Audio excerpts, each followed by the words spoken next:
अभी की जो परिस्थिति है बहुत ही भयानक परिस्थिति है। लोग रास्ते में मर रहे हैं, दम घुट के मर रहे हैं, ब्रेथलेसनेस से मर रहे हैं, ARDS acute respiratory distress syndrome से मर रहे हैं या डिस्पीनिया से मर रहे हैं।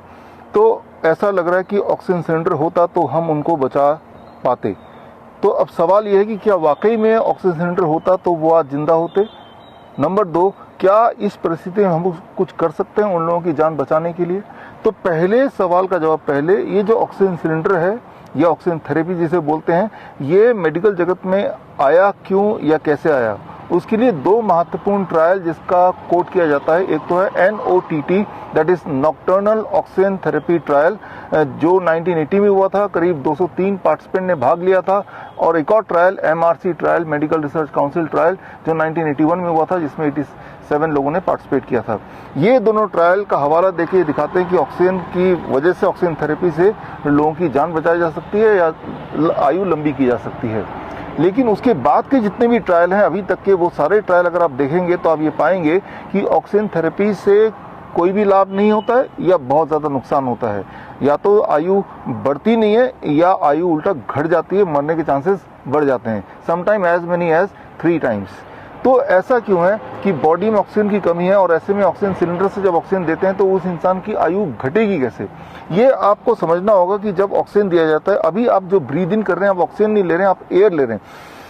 तो ये एयर के साथ ऑक्सीजन इज अ पार्ट, लेकिन जब ऑक्सीजन प्योरेस्ट फॉर्म में हम लेंगे या लेते हैं तो उससे बॉडी में कंडीशन बन जाती है जिससे बॉडी में कार्बन डाइऑक्साइड इकट्ठे होने लगता है। ये थोड़ी अपोजिट बात है, आप पेशेंट को ऑक्सीजन दे रहे हैं लेकिन बॉडी में कार्बन डाइऑक्साइड भर रहा है। इसके लिए बॉडी का एक इंटरमीडिएट एक मैकेनिज्म है दैट इज कॉल्ड हेल्डेन इफेक्ट, जिसकी वजह से more you give oxygen more body will accumulate carbon dioxide, जिसे बोलते हैं हाइपरकैप्निया। हाइपरकैप्निया की स्थिति बॉडी में हो जाती है, यानी कि body is full of carbon dioxide. और इस हाइपरकैप्निया की वजह से बॉडी में वो सारे सिम्टम आ सकते हैं जो सिम्टम नॉर्मली फ्लू के पेशेंट को आते हैं, ब्रेथलेसनेस होना, कमजोरी लगना, all this kind of symptoms. तो बोलने का मतलब ये है कि अगर वो ऑक्सीजन सिलेंडर होता तो भी शायद हम उन लोगों की जान बचा नहीं पाते।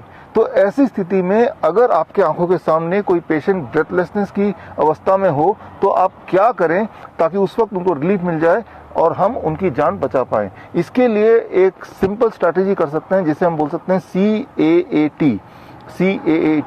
C means capacity of the lungs. आप उसी वक्त पेशेंट की लंग्स की कैपेसिटी बढ़ा सकते हैं बाय रीपोजिशनिंग द पेशेंट की पोजीशन को चेंज करके। नॉर्मली आप देखेंगे कि ऐसी स्थिति में पेशेंट किस पोजीशन में होता है, पेशेंट ऐसा लेटा होता है इस तरह से, और ये जो पोस्चर है जिसमें हार्ट ऊपर है लंग्स नीचे है, इस पोस्चर में या लेटे हुए अवस्था सुपाइन पोजीशन में, ऐसे में उनकी लंग्स की कैपेसिटी कम हो जाती है। आपको एकदम से पोस्चर चेंज करना है, दिस इज द पोस्चर। इस पोस्चर में लंग्स की कैपेसिटी बढ़ गई और इस पोस्चर में आते ही 1-2 मिनट के अंदर पेशेंट की जो ब्रेथलेसनेस है आपको उसमें थोड़ी सी आराम, थोड़ी सी कमी दिखेगी। तो the first step C, capacity of the lungs बढ़ाना है। वो कैसे बढ़ाना है? पोस्चर चेंज करके। आप देख रहे हैं ये गलत पोस्चर है, ये सही पोस्चर है, ये गलत पोस्चर है, ये सही पोस्चर है। सो आपको देखना है कि इनमें से जो सारा पोस्चर पेशेंट को कंफर्टेबल लगे उस पोस्चर में पेशेंट को लाना है। जो ये पोस्चर आप देख रहे हैं ये कहते हैं प्रोन वेंटिलेशन, प्रोन पोजीशनिंग या प्रोन वेंटिलेशन। और ये जो पोजीशनिंग है, इस पोजीशनिंग से पेशेंट की जो लंग कैपेसिटी है वो ऑलमोस्ट 20% बढ़ जाता है और इमीडिएटली पेशेंट को रिलीफ मिलना शुरू हो जाता है। तो इनमें से जो पोस्चर सूटेबल है उस जगह के हिसाब से, तो first step is the first C, capacity of lungs बढ़ाना इमीडिएटली, फर्स्ट थिंग। सेकेंड है, सबसे इंपॉर्टेंट बात आपको समझना होगा कि ये जो ब्रेथलेसनेस की अवस्था ये आई कैसे।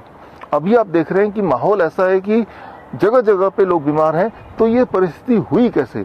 इसके लिए एक शब्द है मेडिकल टर्म में एफरेंट मिसमैच। इसको समझाने के लिए मैं उदाहरण देता हूँ। मान लीजिए आप एक हॉरर मूवी देखने जाते हैं और जब मूवी देख रहे होते हैं तो भूत का कोई सीन आता है तो आपको एकदम से डर लगता है। हालांकि आपको पता है कि स्थिति में कोई डरने की बात नहीं है, आप बहुत ही सेफ जगह है, लेकिन मूवी में आप देखते हैं तो आपका ब्रेन इंटरप्रेट करता है कि भाई यहाँ पे खतरा है, और वो इंटरप्रिटेशन बॉडी के अंदर के इंटरप्रिटेशन से मैच नहीं करता है। बॉडी अंदर से हेल्दी है और ये जो है दिस कॉजेस एफरेंट मिसमैच।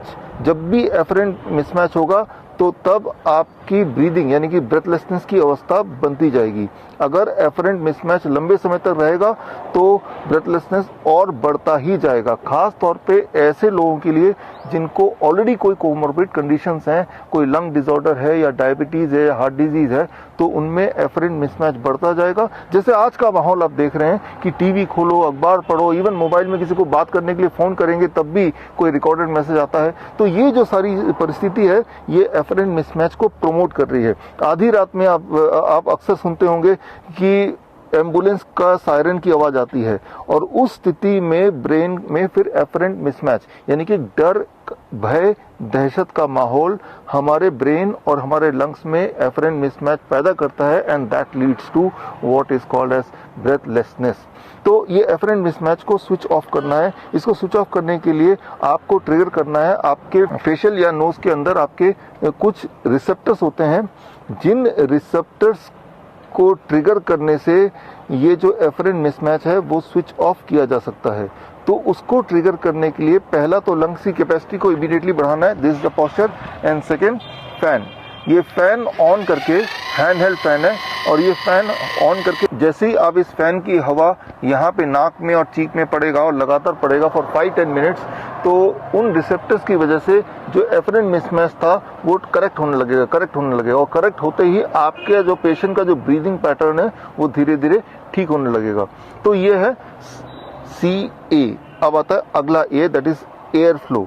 जो एयर फ्लो है, ब्रीदिंग का जो एक करेक्ट मेथड है कि पेशेंट को आपको एनकरेज करना है कि वो ब्रीथ इन करे इन द काउंट ऑफ 3, और ब्रीथ इन करते हुए स्टमक बाहर जाए, और ब्रीथ आउट जब करेगा तो स्टमक अंदर जाएगा अंदर की तरफ, और breathe out through the mouth, और माउथ में पर्च्ड लिप होना चाहिए।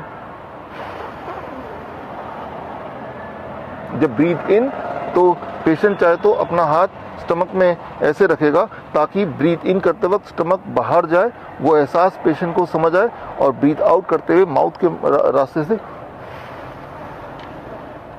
ब्रीथ इन नाक से एंड ब्रीथ आउट माउथ से। अगर पेशेंट की स्थिति बहुत खराब है तो मुंह से ही ब्रीथ इन ब्रीथ आउट करे तब भी चल जाएगा। So posture, capacity of the lungs बढ़ा, फिर एफरेंट मिसमैच को ठीक किया, और फिर ब्रीदिंग पैटर्न को एयर फ्लो को ठीक किया। एंड ऐसा 10 से 15 मिनट करने के बाद आप पेशेंट को जब देखेंगे तो आपको एहसास हो जाएगा कि पेशेंट अब रिलीफ पोजीशन में है, पेशेंट को काफी रिलीफ मिल चुका है।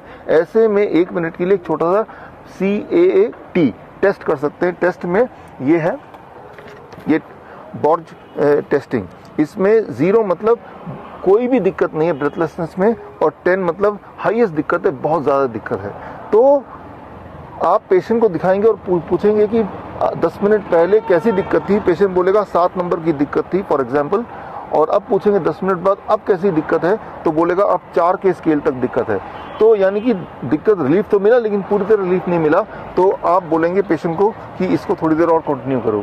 तो मैं ये बोलना चाह रहा हूँ, वो पेशेंट भी जो ऑक्सीजन सिलेंडर लेके चलते हैं उनको ऑक्सीजन सिलेंडर लेके चलने की आवश्यकता नहीं है, उसकी जगह सिर्फ ये लेके चलना है। जिस तरह से वो ऑक्सीजन लगाते हैं उस ऑक्सीजन लगाने की जगह टाइम टू टाइम रिलीफ के लिए इस पोस्चर में रह के फैन को यूज करके वो रिलीफ कर सकते हैं अपने आप को। It will give the same benefit without the side effect of Haldane effect. तो ये ब्रेथलेसनेस को कंट्रोल करता है, और इससे जुड़े हुए जो रिसर्च पेपर हैं वो सारे रिसर्च पेपर स्क्रीन में दिए हुए लिंक में जाके आप पढ़ सकते हैं। तो मैं उम्मीद करता हूं कि आप और मैं, हम लोग मिलके देश के ब्रेथलेसनेस को कम कर सकते हैं।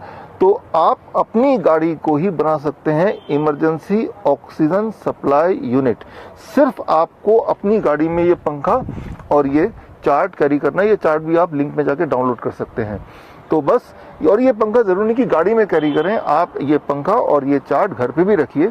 आप लोगों को भी बताइए कि इमरजेंसी में कहीं भागने की जरूरत नहीं, हॉस्पिटल जाने की जरूरत नहीं। ब्रेथलेसनेस का उपाय भगवान ने ऑलरेडी दिया हुआ है, इतना सारा ऑक्सीजन ऑलरेडी है, और हॉस्पिटल में अगर वो ऑक्सीजन सिलेंडर है भी तो वो आपको नुकसान ही करने वाला है। और ये जो पैनिक है कि हॉस्पिटल जाना है, वो बेड मिलेगा कि नहीं मिलेगा, what it is going to do, वही एफरेंट मिसमैच को और बढ़ावा देगा। और इस परिस्थिति में वो पेशेंट अगर जिंदा रहना भी था, लेकिन आपने एक ऐसा माहौल क्रिएट कर दिया, एक ऐसा अनसर्टेनिटी क्रिएट कर दिया जिससे उसके मरने की संभावना और बढ़ गई। अक्सर लोग मुझसे पूछते हैं कि अचानक इतने लोग बीमार क्यों पड़ रहे हैं। देखिए, टेलीविजन जब भी खोलेंगे, आप टीवी देखना बंद कर दीजिए, और टीवी देखना है तो कार्टून नेटवर्क देखिए, आप अखबार पढ़ना बंद कर दीजिए, आप कॉमिक की किताब पढ़िए, आप गाने सुनिए। और ऐसा अगर आप करेंगे तो एफरेंट मिसमैच धीरे धीरे कम होता जाएगा। आप दोस्तों से मिलिए, मिलने भी नहीं दे रहे लोग। तो ये जो परिस्थिति को अगर आप सिंप्लीफाई करेंगे तो ब्रेथलेसनेस कम होगी, और ब्रेथलेसनेस की डिस्ट्रेस की वजह से जो डेथ हो रही है वो कम होगी। तो देश को किसी ऑक्सीजन सिलेंडर की जरूरत नहीं है, देश को जरूरत है सिर्फ एक माहौल की, एक फ्रेंडली माहौल की। और जब तक वो फ्रेंडली माहौल वापस नहीं आता है, तब तक अपने पास ये दोनों टूल रखिए, और यही हथियार है अभी इस माहौल से लड़ने का। All the best, thank you, जय हिंद।